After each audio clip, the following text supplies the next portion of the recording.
Kwentong Bayan.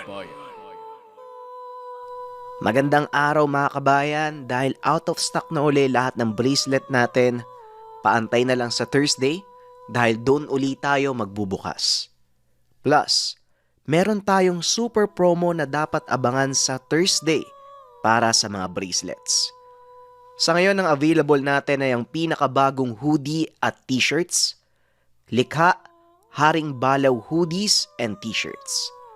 Pakicheck na lang ang link para sa mga interesado sa comment section. Maraming salamat. More information about sa merch sa dulo ng video. Ang kwentong ito ay hango sa totoong buhay. Mula ito sa isa nating kabayan na itago na lang natin sa pangalang Diego. Taong 1993, probinsya ng Mindoro.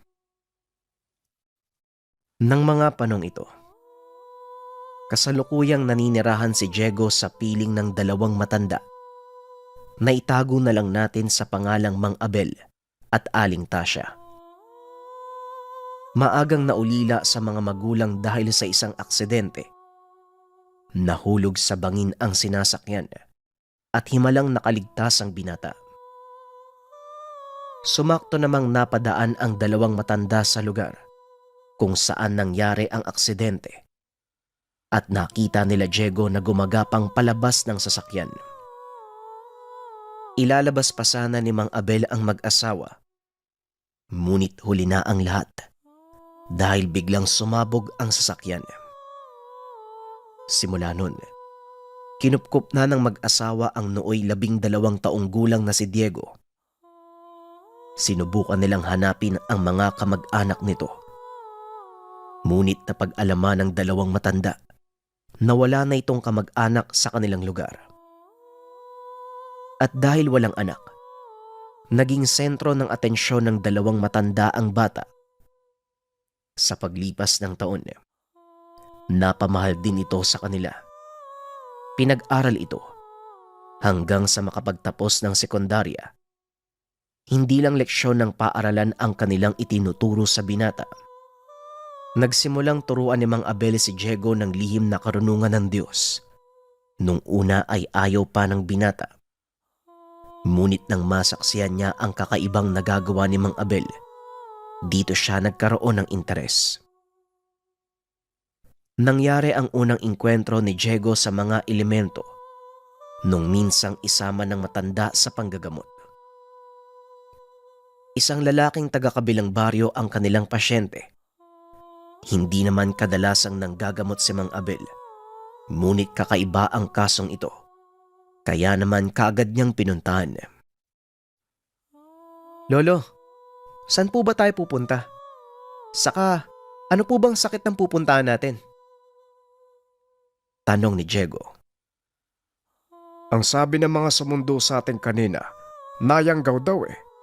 Pero kailangan ko pang makasigurado, kaya ako mismo ang pupunta. Tugon ni Mang Abel. Ito ang unang sabak ni Diego. Nang mga panong iyon, may kaunting kaalaman na ang binata sa dasal pang tigalpo at pangdepensa. Habang papalapit sila sa tahanan ng pasyente, binili na ng matanda si Diego na mag-usal ng pangdepensa at kontra-tigalpo dahil maaaring hindi yanggaw ang kanilang makakasagupa.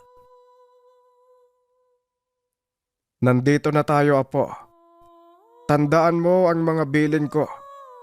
Manood ka lang at huwag kang gagawa ng kahit anong maaari nating ikapahamak. Wika ni Mang Abel. Pagpasok pa lang sa tahanan ng pasyente, napamura na ang matanda. Dali-dali nitong nilapitan ang pasyente. Pinaalis ang mga kamag-anak na nakaupo sa tabi nito. Nung una ay hindi maunawaan ni Diego ang nangyayari. Ngunit kalaunan ay sinabi din ito ni Mang Abel. Hindi po yang gawang dumali sa anak nyo. Isang uri ng orasyon na kung tawagin ay barag. Wika ni Mang Abel. Napalingon si Diego nang marinig ito.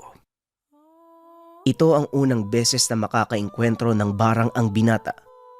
Lingid sa kaalaman niya na ito ang sadya ng matanda.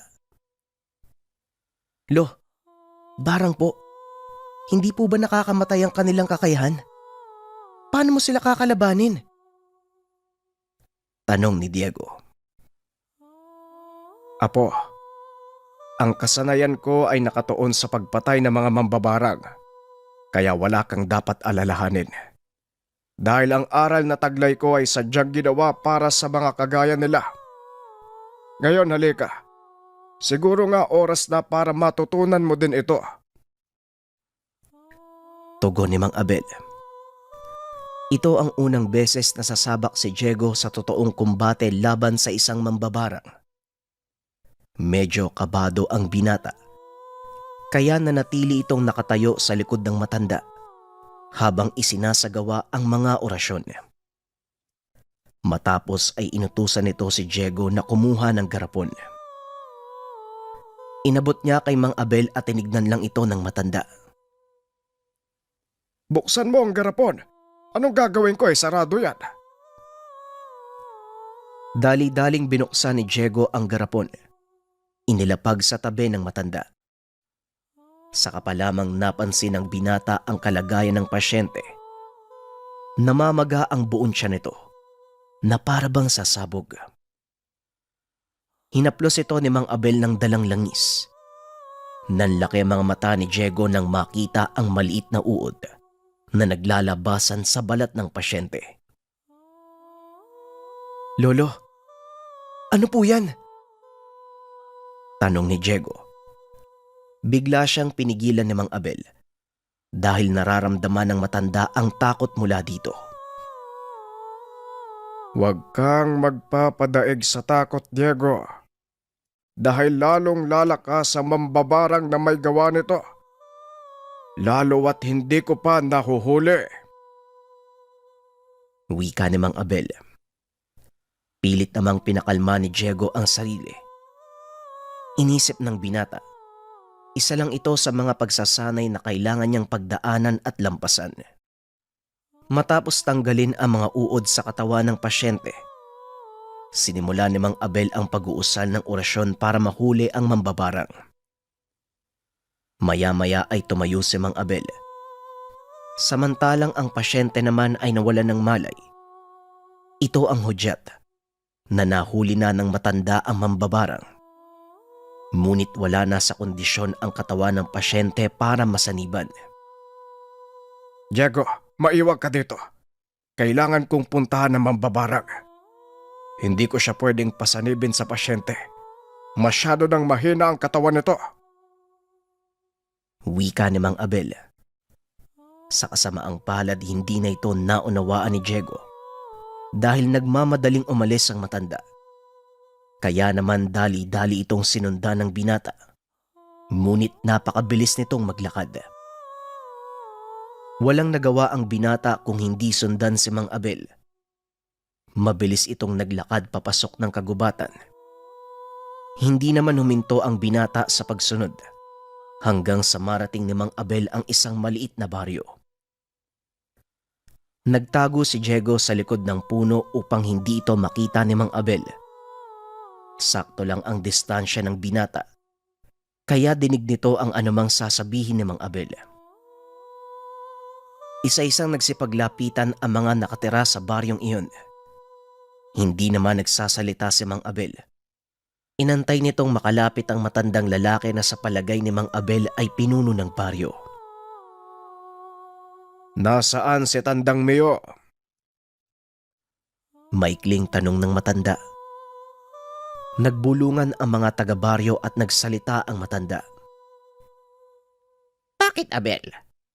Ano na naman ang ginawang kalokohan ni Mia? Tanong ng matanda. Naitago na lang natin sa pangalang Tandang Arturo. Maya-maya pa, isa na namang matandang lalaki ang lumabas sa kubo. Lumapit ito sa kanila. Nanlaki mang mata ni Diego nang bigla itong sakalin ni Mang Abel. Abel, ano ang kasalanan ko sa'yo? Tanong ni Tandang Mio.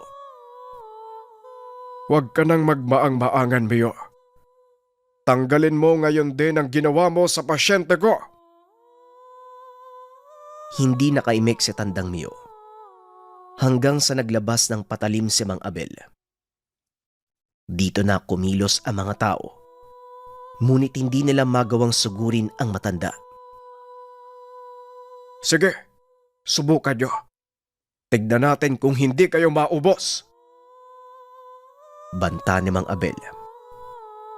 Patuloy lang na pinapakiramdaman ni Diego ang nangyayari. Hawak-hawak nito ang kanyang itak. Handa na siyang sumugod. Ngunit pinigilan nito ang sarili. Abel, maghulos dili ka. Hindi ka sasantuhin ng mga kasama ko. Nag-iisa ka. Baka gusto mong pag-isipan muna ka. Hindi na naituloy ng matanda ang sasabihin. Bigla siyang sinaksak ni Tandang Mio. Nagulat ang mga kasama nito dahil hindi nila akalaing tutuluyan ni Mang Abel si Tandang Mio. Pasensya na pero hindi ako natatakot sa inyo.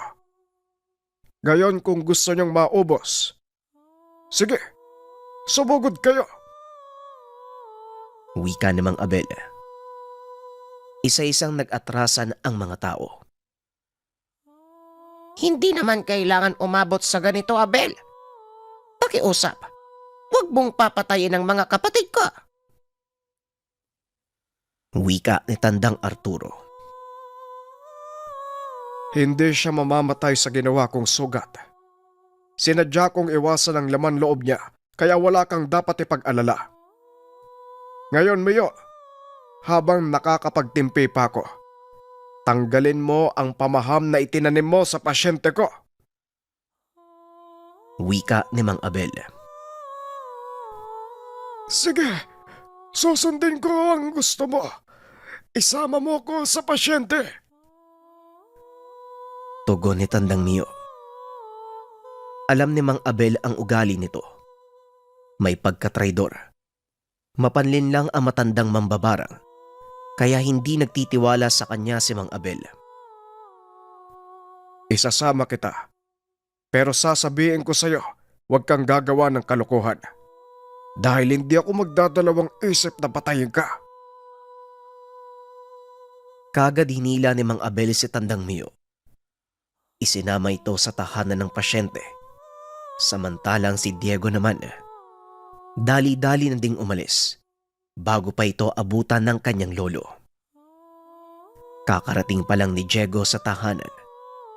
Laking pasasalamat nito dahil nasa maayos pa ring kalagayan ang pasyente. Maya-maya pa ay dumating din si Mang Abel at Tandang Mio. Ano ang lagay ng pasyente, Diego? Tanong ni Mang Abel. Maayos na po ang lagay niya. Hindi na po siya nahihirapan. Tugon ni Diego. Napansin naman ng matanda ang gamunggong pawis nito. Mabuti naman at walang nangyaring masama sa pasyente. Hindi ba ang bilin ko sa'yo? Huwag na huwag mo siyang iiwan. Napatango na lang si Diego at humingi ng tawad. Pasensya na po, Lo. Hindi ko po kasi narinig ng maayos yung sinabi niyo eh. Kaya sinundan ko po kayo hanggang doon po sa baryo ng mga mambabarang. Tugon ng binata. At habang ginagamot ni Tandang Mio ang pasyente, patuloy siyang kinausap ng matanda. Delikado ang ginawa mo, Abel. Hindi natin alam ang panganib na maaari nating kaharapin. Lalo pa, hindi kita namalayan kanina. Huwag mo nang uulitin yon, Apo. Wika ni Mang Abel. Tumango lang si Diego. Ilang sandali pa natapos na din ni Tandang Mio ang pagtatanggal ng sumpa sa pasyente. Tapos na ang tanggalin ng pamaham sa kanya. Ilang oras lang ay magkakamalay na siya. 1 linggo bago tuluyang mawala ang pamamaga ng tiyan ng pasyente. Wika ni Tandang Mio. Nagtaka si Mang Abel kung bakit ito binarang. Ayon sa matanda, binayaran lang siya ng isang tao dahil sa ginawang masama ng pasyente. Ganun pa man, hindi pa rin maganda ang ginawa mo. Tandaan mo, Mayo, sa oras na maulit pa ang ganitong pangyayari, hindi na kita papalampasin. Tugon ni Mang Abel. Grabe ang paghanga ni Diego sa ginawa ng matanda. Hindi niya lubos akalain na kinakatakutan ng mga mambabarang ang lolo niya. Pagkarating sa tahanan, hindi napigilan ng binata ang magtanong. Lo, paano po kayo kinatakutan ng mga mambabarang? Kagaya ng sinabi ko sa iyo, Diego, ang aral na taglay natin ay sadyang panglaban sa mga mambabarang. Hindi ako ang kinakatakutan nila, kung hindi ang gabay ng mga dasal na gamit natin. Tugon ni Mang Abel. Gabay? Anong klaseng gabay, Lolo? Tanong ni Diego. Mga anghel, Diego. Sila ang gabay ng mga dasal na ginagamit ko. Habang nagpapaliwanag si Mang Abel, may kinuha ito sa kanyang bulsa. Isang maliit na libreta na may makapal na pahina. Inabot niya ito sa binata. Dali-dali naman itong binuklat ni Diego. Nakita ng binata ang laman ng libreta. Mga dasal na kadalasan nilang ginagamit. Alam na ng binata ang mga iyon, kaya mabilis niyang nilipat ang mga pahina. Sinanay siya ni Mang Abel dahil nais ng matandang tignan niya ng mabuti ang bawat nakasulat. Napansin ng binata na sa bawat talata, may mga nakabaliktad na mga salita. Ngunit kahit anong gawin nitong pagbali-baliktad sa mga pahina, hindi niya ito magawang basahin. Lolo, ano po ba yung mga nakasulat na to? Bakit hindi ko po sila mabasa? Kahit anong gawin kong baliktad, parang sumasabay din sa pag-ikot yung letra eh. Wika ng binata habang patuloy na iniikot ang libreta. Talagang hindi mo mababasa yan. Dahil may espesyal na paraan para basahin ng mga kataga. Halika, ipapakita ko sa iyo kung paano. Tugon ni Mang Abel. Kumuha ito ng salamin at lampara. Itinapat ang pahina ng libreta. Doon ito sa liwanag at hinarap sa salamin. Nanlaki mga mata ni Diego dahil malinaw na lumalabas ang mga kataga. Ngunit ang bilin ng kanyang lolo, huwag basta uusalin. Dahil ang mga katagang iyon ay mga susi sa bawat orasyon na nasa ibabaw nito. Pero Lo, bakit hindi niyo po tinuro sa akin noon?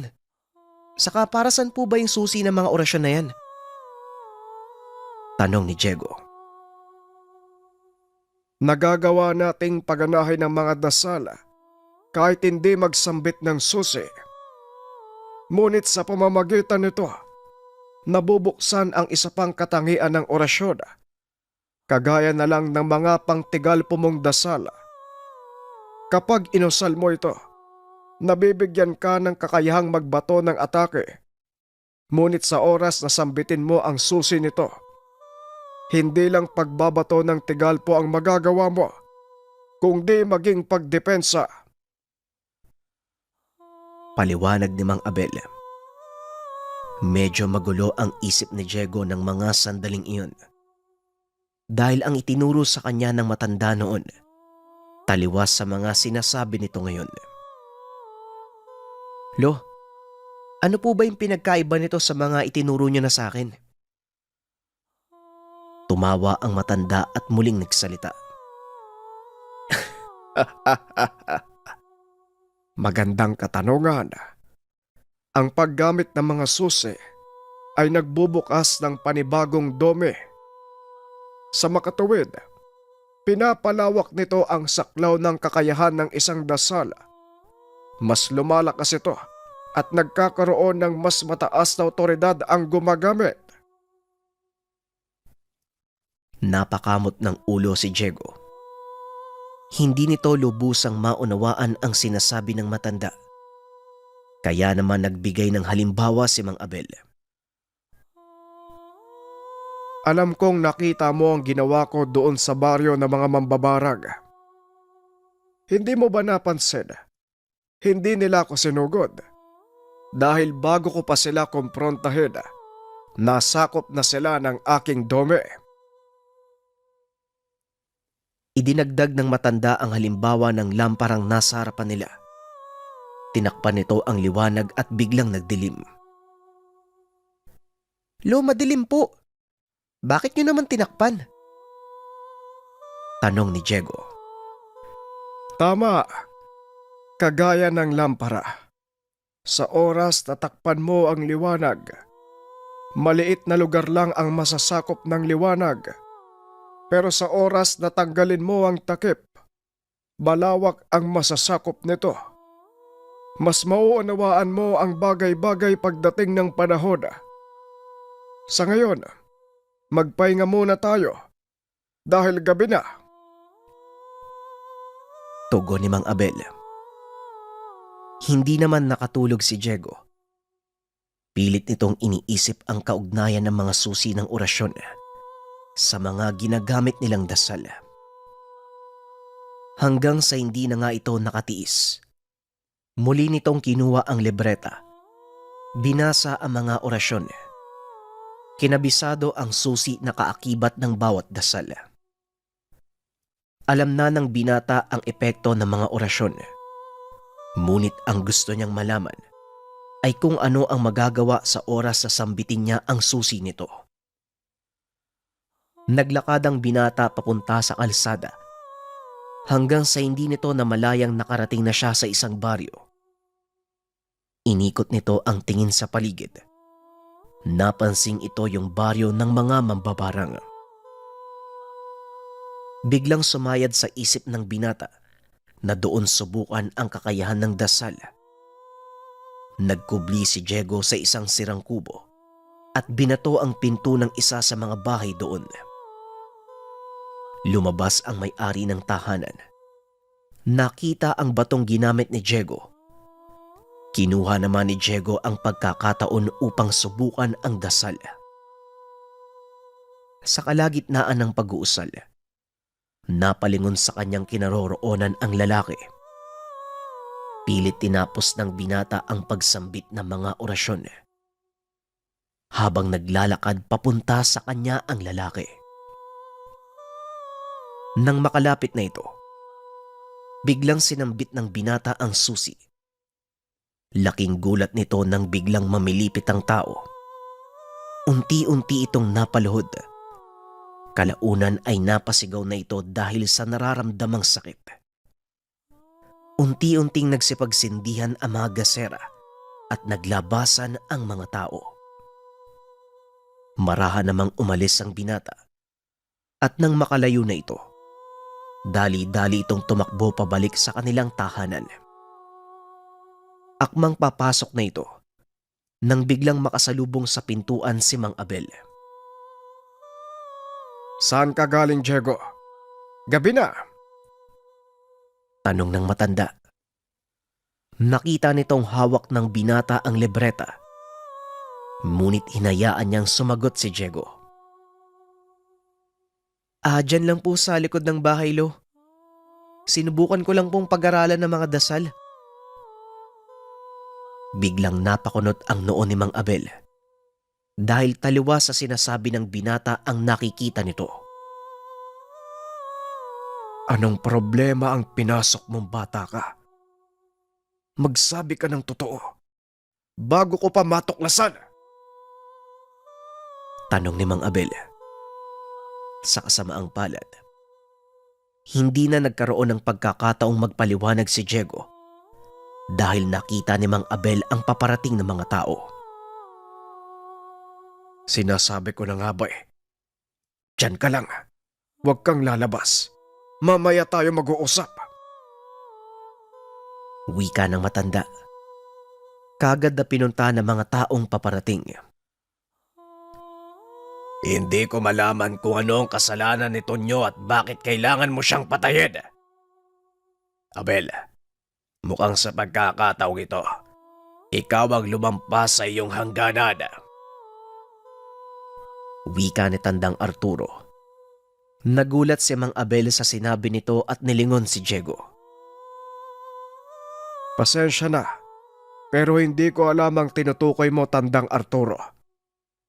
Hindi ako umalis ng tahanan matapos kong gamutin ang pasyenteng pinahirapan ng kapatid mo. Tugon ni Mang Abel. Ramdam nito ang galit ni Mang Arturo. Huwag ka nang magmaang-maangan. Hindi mo kami malilinlang. Nakalimutan mo yatang hindi lang ikaw ang may alam sa lihim na karunungan, Abel. Dahil sa ginawa mo, nagdeklara ka ng digmaan laban sa angkan ko. Wika ni Tandang Arturo. Tahimik lang si Abel habang patuloy na nagsasalita ang pinuno ng mga mambabarang. Hindi ako nagdeklara ng digmaan, Tandang Arturo. Kayo ang sumugod sa aking tahanan at pinagbibintangan ako sa krimen na hindi ko naman ginawa. Pero kung yan ang gusto nyo, huwag kayong mag-alala dahil hindi ko kayo aatrasan. Huwag lang mag-cruise ang landas natin, Tandang Arturo, dahil alam mo kung ano ang mangyayari. Tugon ni Mang Abel. Tahimik namang umalis ang pangkat ni Arturo. Ngunit alam nito na malaking gulo ang maaaring maganap sa oras na muling magtagpo ang kanilang landas. Nang masiguradong wala na ang mga mambabarang, saka pa lamang kinausap ni Mang Abel si Diego. Magsabi ka nga ng totoo. Ano ang ginawa mo? Tanong ni Mang Abel. Pasensya na po, Lo. Sinubukan ko pong gamitin yung susi ng dasal eh. Hindi ko naman po alam na ganun pala yung magiging epekto nun. Pasensya na po talaga. Tugon ni Diego. Masyadong mabigat ang ginawa mo. Napatay mo ang isa sa kanila. At dahil dyan, malaking kaguluhan ang maaaring maganap. Tugon ng matanda. Muli nitong pinaalalahanan si Diego. Ngunit alam din nito na nasa panganib ang binata sa oras na malaman ng mga mambabarang na siya ang pumatay kay Tonyo. Hindi na nakatulog ang dalawa. Ginugol nila ang oras sa paghahanda. Lalo pat may gagamutin si Mang Abel kinabukasan. Maya-maya ay darating na ang ating mga pasyente. Kailangan ko ng langis. Pupunta muna ako kay Manong Ambo para bumili. At habang wala ako, huwag kang gagawa ng anumang kalokohan. Wika ni Mang Abel. Medyo madilim pa ng mga sandaling iyon. Ngunit panatag itong aalis mag-isa dahil papasikat na ang araw. Walang kaalam-alam si Diego na ito na ang huling beses na makikita ang kanyang lolo. Ilang oras na ang nakalipas, hindi pa rin bumabalik ang matanda. Kaya nagpa siya si Diego na sundan ito. Ngunit habang nasa daan, sinalubong siya ng dalawang tanod. Diego, mabuti nakasalubong ka namin, bilisan mo. Baka hindi mo na maabutang buhay ang lolo Abel mo. Nanlamig ang binata sa sinabi ng tanod. Hinatak niya ito sa kwelyo. Huwag kang magbibiro ng ganyan. Anong nangyari sa lolo ko? Tanong ni Diego. Hindi ako nagbibiro, Diego. Nakita namin si Mang Abel. Nakandusay sa tabi ng daan eh. Hindi namin alam yung nangyari. Pero punong-puno siya ng kagat ng kung anong hayop eh. Dali-daling tumakbo si Diego papunta sa kinaroroonan ng lolo niya. Nanlaki ang mga mata ng binata nang makita ang kalunos-lunos na kalagayan ng matanda. Kagad niya itong nilapitan at kinausap. Lo, ano pong nangyari? Sino pong may gawa nito sa inyo? Tanong ni Diego. Dahan-dahan itong inilapit ang tenga sa bibig ng matanda. Si Arturo. Ito ang mga katagang huling narinig mula sa bibig ng matanda bago ito tuluyang malagutan ng hininga. Tinignan nito ang mga sugat. Napagtanto na ito ay isang uri ng pamaham. Hindi maipaliwanag ni Diego ang nararamdaman ng mga sandaling iyon. Magkahalo ang galit at lungkot ng binata. Sinisisi niya ang sarili dahil sa nangyari. Dinala niya ang walang buhay na katawan ng matanda pa uwi. Nabalot ng kalungkutan ang tahanan ng mga sandaling iyon. Ngunit iisa lang ang tumatakbo sa isip ng binata. Ito ay makapagigante sa mga pumatay kay Mang Abel. Matapos maiburol si Mang Abel, nagpasya si Diego na puntahan ang mga mambabarang. Sa pagkakataong iyon ay hindi na siya magtatago.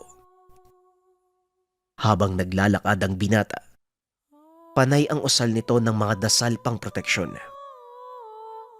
Pagdating sa pamayanan ng mga mambabarang, walang sabi-sabing pinagtataga ng binata ang bawat makasalubong.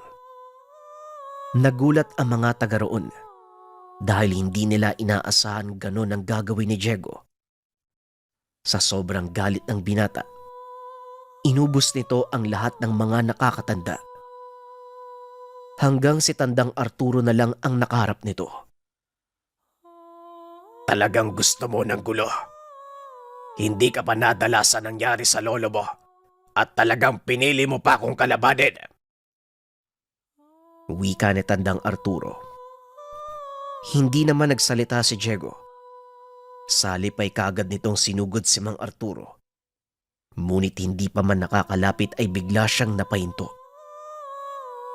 Walang kalam-alamang binata na may kakayahang magtago ng tigalpo si Tandang Arturo. Saka pa lang nito napagtanto nang maalala ang mga tinuro ng kanyang lolo Abel. Dali-dali itong nag-usal ng kontra tigalpo. Nang makawala ay kinuha ang libreta sa kanyang bulsa at nag-usal ng dasal pang atake. Sa hindi malamang kadahilanan, hindi magawang kumilos si Tandang Arturo. Ito rin ang unang beses na makipaglaban si Diego gamit ang mga dasal na naituro sa kanya. Kaya kinuha nito ang pagkakataon upang tapusin ang kalaban. Dinampot nito ang itak. Tinutok sa leeg ng matanda. Buhay ng lolo ko ang kinuha niyo. Kaya buhay mo rin ang kukunin ko. Wika ng binata sabay laslas ng leeg ni Tandang Arturo. Kahit paano ay gumaan ang kanyang loob dahil nagawa niyang ipagigante ang kamatayan ni Mang Abel.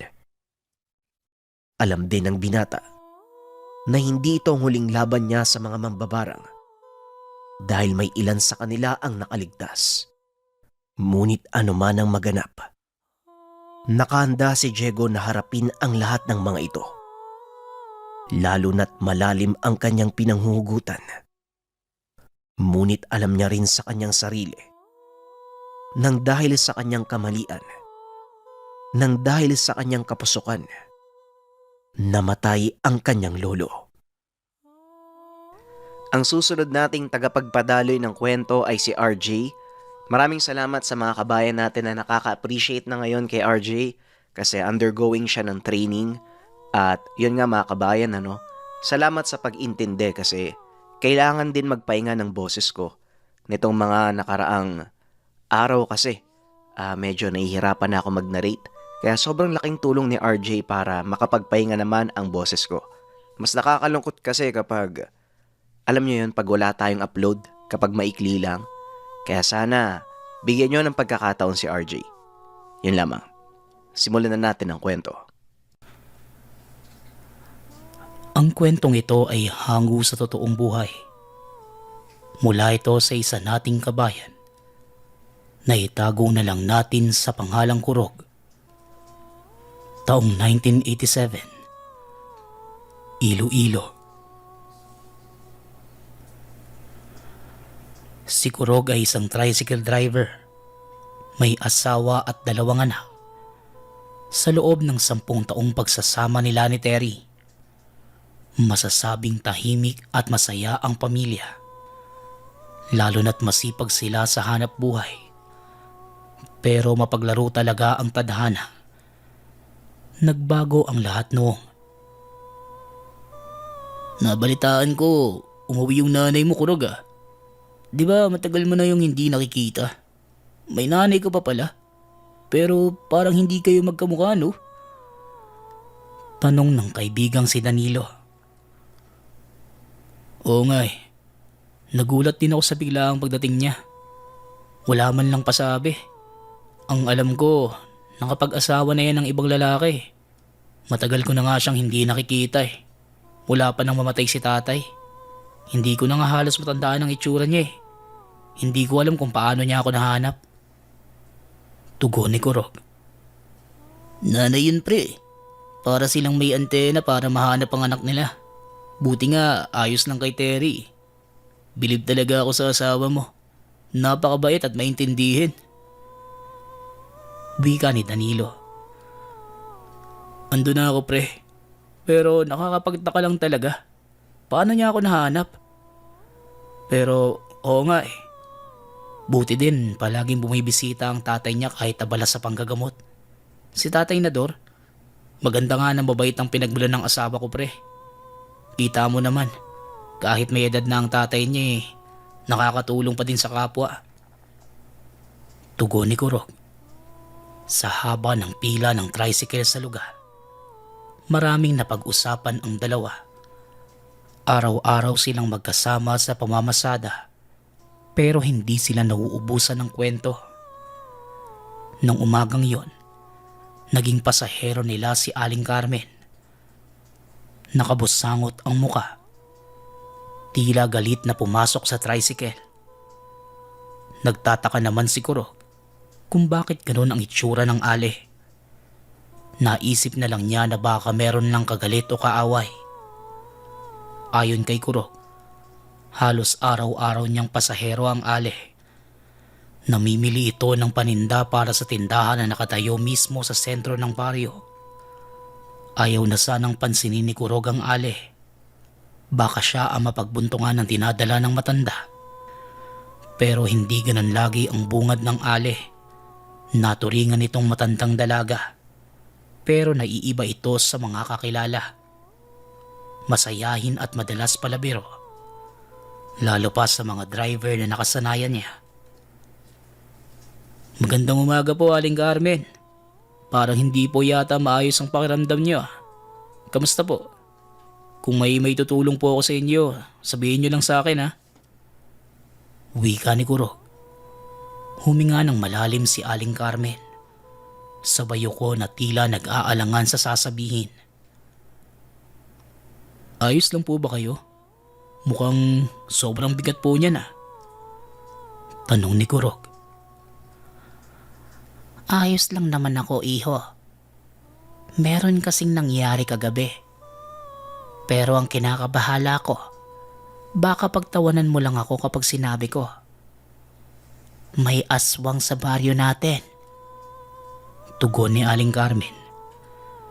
Napakunot ang noo ni Kurog. Tinitigan niya si Aling Carmen na may halong pagtataka. Pero makikita sa mukha ng matanda na seryoso ito. Ang tindahan ni Aling Carmen ang pinakahuling nagsasarado sa gabi. Minsan, inaabot pa ito hanggang madaling araw. Nag-iisa lang ang Ale sa pwesto nito at dito na rin nakatira. O bakit parang natigilan ka? Kanina tanong ka ng tanong. Hindi bale, may mga karga akong maraming sako ng asin. Sa susunod na makita ko ulit ang tigbaliw, hindi ako magdadalawang isip na sabuyan siya. Wika ni Aling Carmen. Tigbaliw po? Parang narinig ko na po yan ah. Pero sa dami po ng tao at ingay sa lugar natin, paano magkakaaswang dito? Eh kung nagkataon, kuyog ang aabuti niya dito. Tugon ni Kurog. Kaya nga mag-iingat ka. Sa panahon ngayon hindi mo alam kung ano ang tunay sa hindi. Maraming mapagpanggap at mapagkunwari. Kaya kung ako sa'yo, walang masama kung uunahin mo ang kaligtasan mo at ng pamilya mo. Kung sakaling makaengkwentro mo ang nakita ko kagabi, ewan ko na lang kung anong mararamdaman mo. Sige na, ihatid mo na ako. Aagahan ko na lang magbukas ngayon para mamaya maaga din ako makapagsarado. Mahirap na. Wika ng matanda. Hindi na nakapagsalita si Kurog. Kaagad niyang naisip ang pamilya.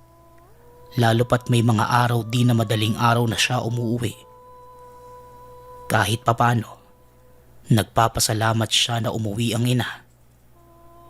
Ilang sandali pa ang lumipas. Naabot na nila ang tindahan ni Aling Carmen. Nakasarado pa. Pero may kumpol ng tao na nag-aantay na magbukas ang tindahan. Nagmamadali namang pinarada ni Kurog ang tricycle. Ayon kay Aling Carmen, galing pa sa malayong bukid ang mga mamimili. Salamat sama at dumating ka na, Carmen. Aba mga kasama, mukhang alam na niya ang sadya natin. Marami siyang asin na dala. Nako, may nangyari kagabi. Hindi ko alam kung dumating na ba sa inyo ang balita. Wika ng isa sa mga mamimili. Naku Carmen, kailangan namin ng maraming asin. May gumagalang aswang dito sa atin eh. Hinala namin dayo lang. Hindi pa man natin nakikita ng harapan, pero sigurado ko, aswang ang nananalasa sa mga hayop namin sa bukid. Diyos ko, kailangan namin ng pangontra. Kawawa naman ng mga alaga ko kung sakali. Lalo na't ginagabi ang asawa ko sa pag-uwi. Nakakatakot. Dagdag ng isa pa. Ilang sandali lang. Biglang dumating si Tatay Nador. May bitbit itong bungkus ng gulay at saging. Papunta ito kina Kurog kaya napadaan siya sa lugar. Nakita niya ang tricycle ng manugang na nakaparada sa hindi kalayuan. Imbes na dadaan lang, napahinto ang matanda at nakipagkwentuhan sa umpukan. Kurog ang biyanan mo. Napakaswerte mo't biyanan mo si Tatay Nador. Abay kahit papaano mabibigyan niya kayo ng proteksyon. Wika ni Aling Carmen. Anong proteksyon ang sinasabi mo, Carmen? Gulay at saging ang dala ko para sa mga apo ko. Siya nga pala. Uuwi ka na ba, Kurog? Halika't sasabay na ako. Medyo mabigat itong dala ko Mabuti naman at nakita kita dito. Tugon ni Tatay Nador. No, Tatay Nador. Huli ka na sa balita. May gumagalang aswang sa baryo natin eh. Wika ni Pedro. Aswang baka mo. Kailan pa? Sa pagkakaalam ko, tahimik ang baryong ito Kung sino man ang manggugulo, tsak na may kalalagyan sa akin. O siya, sige. Magsiuwi na kayo at para kayong mga palaka. Ang iingay nyo. Tsaka aswang lang yan. Kung mapaminsala sila, pati din naman ng mga tao. Kaya huwag kayong matakot. Mas matakot tayo kung wala na talagang makain. Mahirap ang buhay ngayon. Lalo pa kung puro chismis ang inaatupag. Ang aga-aga Tugon ni Tatay Nador. Isa-isa namang nagsipulasan ang maingay na mga mamimili. Kaagad kinuha ni Kurog ang mga dala ng matanda. Tahimik naman itong sumakay sa tricycle.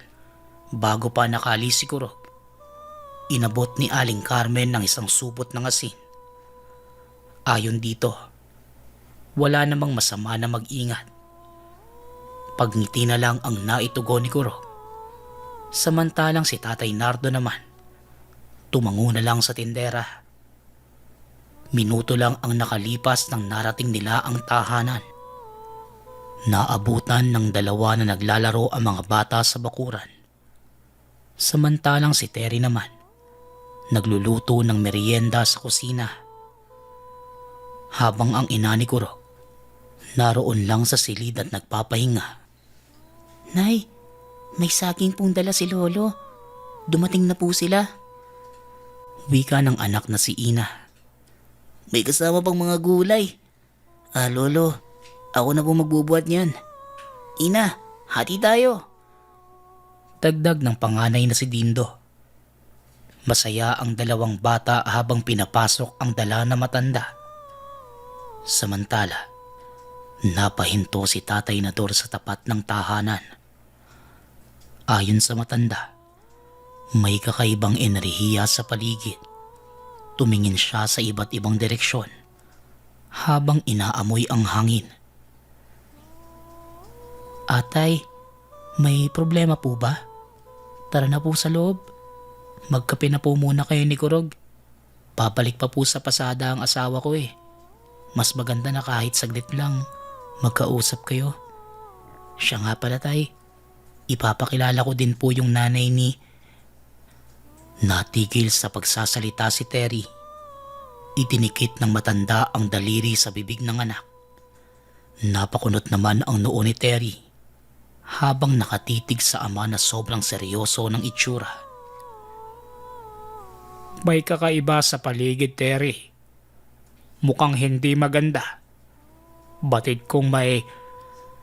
Naudlot sa pagsasalita si Tatay Nador. Biglang lumabas si Nanay Cora mula sa silid. Nakangiti itong bumati sa mag-ama. Siya na mismo ang nagpakilala sa sarili. Kasunod ni Kurog na may dalang termos at paso. Aba Kurog, hindi ko inaasahan na may binang ka palang... Ano? Malakas makiramdam. Kaya kung ako ikaw, ngayon pa lang magpalot ka na at umalis sa pamamahay na ito. Wika ni Tatay Nador. Napatigil naman si Kurog dahil sa gulat. Hindi niya inaasahan ang magiging bungad ng binan sa ina. Lalo na't hindi niya alam ang nangyayari. Inilapag niya sa lamesa ang dala.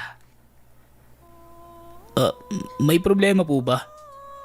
Nay, ano ang nangyayari? Tanong ni Kurog. Paumanhin ho. Gusto ko lang naman makasama ang anak ko eh. Wika ni Nanay Cora. Kung ayaw mong samain ka sa lugar na ito, ang mabuti pa, umalis ka na. Sa ngayon, pagbibigyan kita sa harap ng anak at apo ko. Pero sa oras na may gawin kang masama, sisiguraduhin kong ako mismo ang hihiwalay ng ulo mo sa katawan mo. Tugon ni Tatay Nador. Nanlaki ang mga mata ng mag-asawa habang pinapakinggan ang banta ni Tatay Nador. Hindi pa rin maintindihan ni Kurog kung bakit gano'n na lang ang galit nito sa ina. Wala naman sinabing rason si Tatay Nador maliban sa banta nito. Pero nanatiling tahimik lang si Nanay Cora. Sa sitwasyong ito, Kurog, hindi ako uuwi. Mahirap na. Tsaka ikaw, ano man ang pinaplano mo sa pagbabalik mo, siguraduhin mong hindi matadamay ang mga apo ko. Patawarin nawa ako ng langit. Kung hindi dahil kay Kurog, kanina pa kita. Wika ni Tatay Nador. Hindi sinasabi yan tanda. Ginagawa yan. Pero bueno, hindi ang iniisip mo ang dahilan sa pagbabalik ko. Tumatanda na ako at ramdam kong hindi na ako tatagal sa mundo. Nais ko lang makasama ang anak at mga apo ko. Tugon ni Nanay Cora. Tama na nga po yung pinag-uusapan nyo. Nakakatakot na eh. Tsaka pakiusap tay. Huwag naman po sa harap ng mga bata. Alam nyo namang matatakutin niya mga apo nyo eh. Wika ni Terry. Tumahimik naman ang dalawang matanda sa pagtatalo. Maging si Kurog ay pumagitna na din. Pero ayaw pa rin sabihin ng matanda kung ano ang rason ng pagtatalo. Gumilid si Nanay Cora sa kabilang mahabang upuan sa tapat ng bakuran. Samantalang si Tatay Nador naman, diretsyong pumasok ng bahay. Walang alam ang lahat kung ano ang ginagawa ni Tatay Nador, kung bakit ito nagsasaboy ng asin sa bawat kanto ng tahanan. Gustuhin mang sawayin ni Terry ang ama, pero wala itong kakayanang pigilan ng albularyo sa ginagawa. Nang araw na yon, hindi na nakabalik pa sa pamamasada si Kurog. Bagkus sinamahan na lang ang pamilya, lalo pat nanatili sa labas ng tahanan ng ina. Pagpatak ng hapon, hindi pa rin ito tumatayo sa kinauupuan. Sa pag-aalala, minabuti ni Kurog na samahan ng ina. Samantalang hindi naman pinapalabas ni Tatay Nador si Terry at mga bata. Ano po ba talagang nangyayari, Nay? Bakit? Sa ilang taon na iniwan mo ako at pinagpalit sa ibang tao, tinanggap pa rin kita. Pero parang, ang layo mo na sa tao na kilala ko eh. Ano po ba talagang nangyayari? Tanong ni Kurog. Pumalik ako dahil nangungulila ako sa iyo, anak. Ang hirap ipaliwanag pero maniwala ka. Dahil sa kapakanan mo kung bakit ako umalis, kinakailangan kong ilayo ka sa... Natigil sa pagsasalita si Nanay Cora nang sumubat si Tatay Nador. Papadilim na ang paligid. Lumabas ang albularyo ng tahanan, dala ang lampara. Nakiupo si Tatay Nador kung saan naroon si Nanay Cora at Kurog. Doon niya sinabi ang lihim na tinatago ng ina. Nanikip ang dibdib ni Kurog dahil sa pahayag na matanda. Sumang-ayon naman ang ina. Maluha-luha itong kwento ang mga nangyari. Gusto lang kitang makasama sa huling sandali, anak. Patawarin mo sana ako. Hindi ko nagawang ipagtapat sa iyo dahil una sa lahat, mas inuna ko ang kaligtasan mo. Wika ni Nanay Cora. Magsasalita pa sana ang matanda, pero nakarinig sila ng sigawan sa hindi kalayuan. Napatayo naman si Nanay Cora. Kaagad tinignan ng paligid. Kailangan niyo maghanda. Patawarin mo ako, anak. Alam mong kapakanan mo lang ang iniisip ko. Wika ni Nanay Cora. Sa puntong yon, hinanda na ni Nanay Cora ang sarili. Tumayo ito at biglang tumakbo papalayo. Hahabulin pa sana ito ni Kurog, pero bigla naman siyang pinigilan ni Tatay Nador. Ayon dito, hindi ligtas kung susundan pa ang ina. Napatayo naman si Kurog nang mamataan ang mga kabaryo na papunta sa isang direksyon. Maging si Lolo Nador, napatayo nang makita ang mga taong may hawak na sulo na tila may hinahabol. Susunod na sana si Kurog sa mga taong nagkakagulo. May mga hawak itong bolo at itak, pero pinigilan siya ng matanda. Bagkus sinabihan itong bantayan ng pamilya. Si Lolo Nador mismo ang nagpresentang sundan si Aling Carmen na may dalang garapon ng asin. Kami na ang bahala, Kurog. Bantayan mo na lang ang pamilya mo. Kahit ang nanay mo, wag na wag mong papapasukin sa pamamahay mo. Naintindihan mo ba? Hindi natin alam kung sino yung mga kasama ng nanay mo. Kahit ano pa yan, tanggalin mo na sa isipan mo ang makasarili mong ina. Wika ni Lolo Nador. Napaluha na lang si Kurog habang sinusundan ng tingin ng matanda. Sumunod ito sa mga taong sinuyod ng lugar. Makita lang ang aswang. Minuto lang matapos makaalis si Tatay Nador, kumatok sa pintuan si Nanay Cora at nagsalita.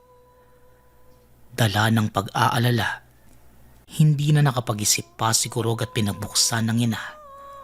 Napasigaw naman siya nang makita na nakahandusay ito sa tapat ng pinto at wakwak ang tiyan. Akmang lalabas na sana si Kurog para tulungan ang ina. Bigla naman siyang nakarinig ng pag-angil sa hindi kalayuan.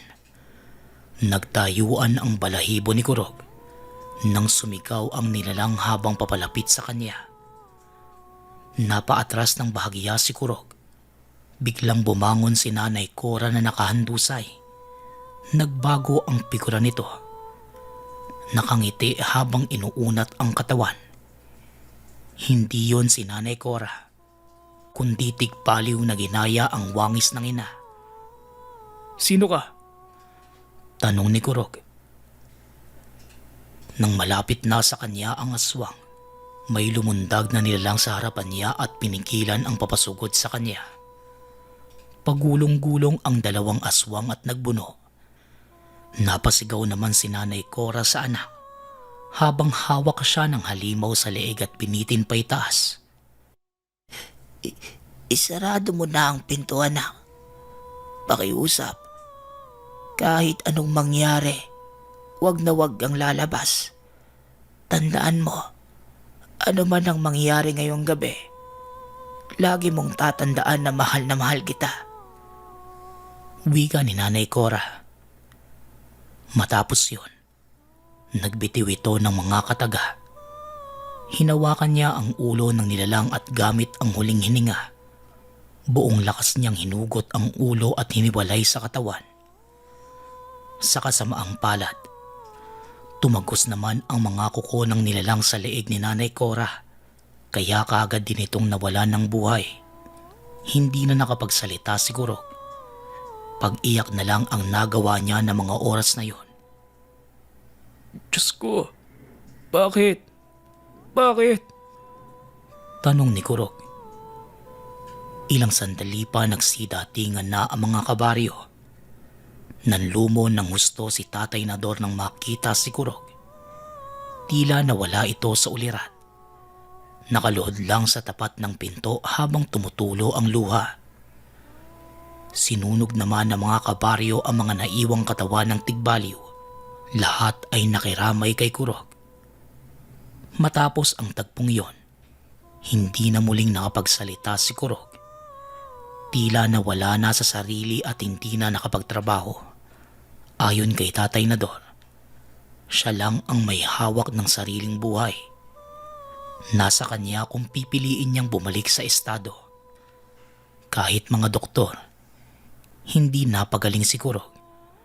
Bagkos pinayuhan na lang ang pamilya na alagaan ito. Ayon pa sa doktor, walang kahit anong gamot na makapagpapagaling kay Kurog. Maliban na lang kung pipiliin mismo nito na umayos. Sa kasalukuyan, maagang nawala si Kurog. Nagkaroon ito ng matinding karamdaman hanggang sa lumala at hindi na nakayanan pa. Naisulat ang kwentong ito ni Terry. Nais niyang ibahagi ang tunay na naging karanasan ni Kurog. Bago pa man, nawala sa ulirat. Ang i-feature nating bracelet ngayon na available sa Thursday, spiritual bracelet, Kandili, for good luck and prosperity. Ang ibinibigay nito ay good fortune, prosperity, good luck. It works by attracting positive energy around its wearer, removing negative aura that's bad for business. Sa mga nangangailangan ng pampaswerte sa negosyo, sa buhay, ito ang nararapat na bracelet para sa inyo, ang Kandili bracelets na available sa Thursday. Yun lamang.